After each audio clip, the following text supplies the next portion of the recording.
tales for dark nights.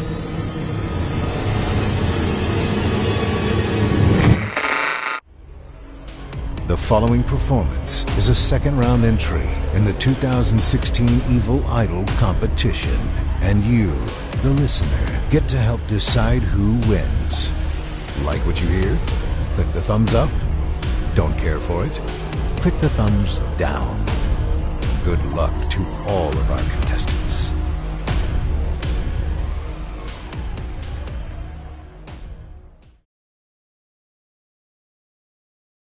Shock Factor.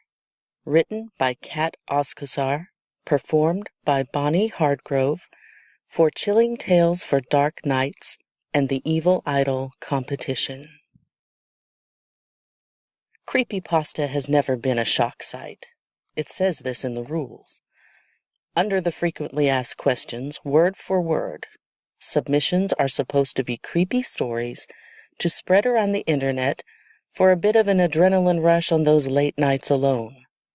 They're not real. They're not meant to be full of explicit gore or violence. They've always been simple stories. Sometimes overdone, sometimes with plenty of cliches or plot holes, but never truly chilling to the bone. Not before that night. As most of you probably know, creepypasta.com receives plenty of submissions. I had started working on the site as an assistant of sorts after volunteering to help a friend in the staff, reading over submissions to help get through the massive backlog so that they could be opened up again in a timely manner. It was much harder than I expected, to be honest. Most of the submissions I turned down didn't cross my mind even once after they had been rejected. Most violators followed a similar pattern. Blatant creepypastas, grammatical errors far too frequent to ignore, rewrites of previous pastas that had been done time and time again. Now, I'm quite the horror fanatic. I love movies, games, stories, anything with a macabre theme that would send chills down the spine. Unfortunately, being such a frequenter of these sites and sources resulted in a sort of immunity to the creepy. Reading through submissions never really made me glance over my shoulder or peer into dark crevices, not like it used to anyway. I got cocky, thought that nothing could scare me, that I was invincible to the supposed creep factor. I was stupid. It was late. My roommate was exhausted after studying for some class, so she had to turn in for the night. My cat had been fed and was lounging in the other room, probably dozing off for the moment. Millie only ever get up to run around after I'd gone to bed, finding that the most inconvenient time for me must have been the most fun for her. With no homework on my agenda and no work the next day, I tried to filter through as many of the submissions that I had been asked to look over as I could. There weren't many left, just a couple more, and they seemed fairly short. I smiled to myself after whittling them down, proud to see that I had made it through almost every responsibility. I planned on spending my day off relaxing if I could just make it through 4 more submissions. Shock Factor was next on my list. A submission with no credit name, emailed under submission.spacefiller@gmail.com. I wouldn't be contacting whoever this was. I didn't even bother to test the address, certain that their story wouldn't make it very far. Regardless, I started reading through, almost bored at first as they seemed to go with the cliché setting of being alone on a dark, stormy night. Nothing stood out, at least not at first. But I kept reading. Maybe they'd surprise me, I thought. God, I wish they hadn't. As I kept reading, the story warped into some twisted torture flick. Apparently the protagonist wasn't completely alone. He had someone tied down in the other room. The narration quickly slipped into a step-by-step account of a horrific dissection, without any anesthesia, on some complete stranger. The part that sent a shiver up my spine was the descriptiveness. It seemed so detailed, so involved. It was like nothing I had ever read before, blunt and all too natural. I rejected it, of course. It violated the rules. The email looked fake. I simply discarded it with the others and moved on. It stuck, of course. It had disturbed me a great deal. But I brushed this off as just being a good narrative. If that submission had fallen within the rules, it might have made a good addition. A couple days went by, and at first I had forgotten all about shock factor. With the submissions all filtered through and the next submission period being moved on to, I offered to help with the next load if I was needed, and was called to do so about a month later. Again, I went through the stories and rejected what didn't follow the frequently asked questions. Honestly, you'd think that some of these people hadn't even given the link a quick gloss over. And it showed up again. Shock Factor Part 2. Did this person honestly expect a Part 2 to be submitted when his first had been rejected? I felt kind of pissed off, thinking that this person had just resubmitted their works, and even a little bit nervous as I remembered just how graphic the last one had been. Regardless, I opened the submission and started to skim through. I was disgusted as I found that the narrator was up to his old tricks, this time with a younger victim, stated as being somewhere around 15 years old. I didn't bother reading through the whole thing, as it somehow managed to disturb me more than the last one. Detailed accounts of torture and abuse far beyond what I ever wanted to read in my life. All the while, it had that extremely real feel to it.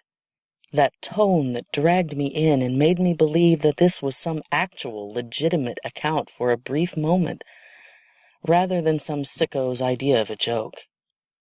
A joke. A sick joke to play on the staff for rejecting his first story. That's what this must have been. It was discarded. I made it through my quota, and I didn't volunteer to help anymore after that. For a short while I thought that it was over, and went back to my normal, everyday life.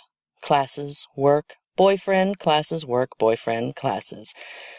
I began to slip back into my schedule, though memories of the Shock Factor series kept bubbling over the next week or so.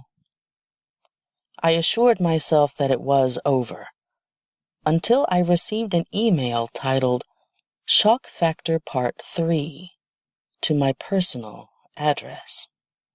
It was impossible. There was no way that this guy could have gotten my personal email. I deleted it without bothering to read it, unnerved by the fact that he found me. I tried to think of every possible logical explanation, even getting upset, as I considered that my friend had planned some elaborate prank to disprove my boasting over never being creeped out. After sending her an annoyed message, I received a new one, this time titled Shock Factor Part 3. You should read it this time. My blood ran cold. How? I looked at the description nervously. The glimpse of a message any Gmail user would be familiar with seeing, located next to the message title. This time there's a cat, and I know you love it read, trailing off. I exited the tab and closed my computer. On some sort of god-awful suspicion, I suddenly stood up and began searching the apartment for Millie. I called for her, looked for her under the furniture. I even asked my roommate about her, and for nowhere. I started to panic, convincing myself that Whoever this anonymous sender was, they had somehow managed to get their hands on something close to me. My pet, out of my house, as the topic of one of his twisted stories. How else could he have known that I had a cat? How could he have known my email address? Who the hell was he? Months went by. I graduated. I moved on in life. I got a job. I never did find Millie after that. Never did find out who was emailing me. Occasionally, I'll still get these strange emails, even after changing over to new addresses. New additions to the Shock Factor series every time with a short description. The worst part is that every time I receive a submission, it seems to happen just after I lose something, and whatever I lose ends up in the story. I'll misplace a sewing kit and find Shock Factor Part 6, Stitching. Or I'll lose a pair of scissors and receive Shock Factor Part 9, Cutting Up. It scares me now. I dread checking my email. I'm paranoid. I never go out alone. It's putting a lot of strain on me and on my boyfriend. I make him go everywhere with me except to work. The Shock Factor series has worked its way to Part 23 at this point. I don't know how much more of this I can take. If you ever receive an email from submission.spacefiller, an email titled Shock Factor, or anything of the sort, please ignore it. For your own sake, ignore it. I don't know if that would even work. It's driving me crazy. I can't go anywhere alone. I feel like someone is following me, like this stranger knows everything that goes on in my life. I don't know how his stories got so realistic either, but I don't want to think about it. I just got a text the other day, too. One that has driven me to the point of seeking legal help. I'm going to the police now. He has my phone number, and he's not going to stay out of sight for forever. Part 30 will feature a guest star. I'm afraid that I'll have to move on to finding a new editor after she has her episode, though. How unfortunate. I knew her so well. Thanks for listening. If you haven't already, don't forget to cast your vote for this contestant via a thumbs up or thumbs down vote.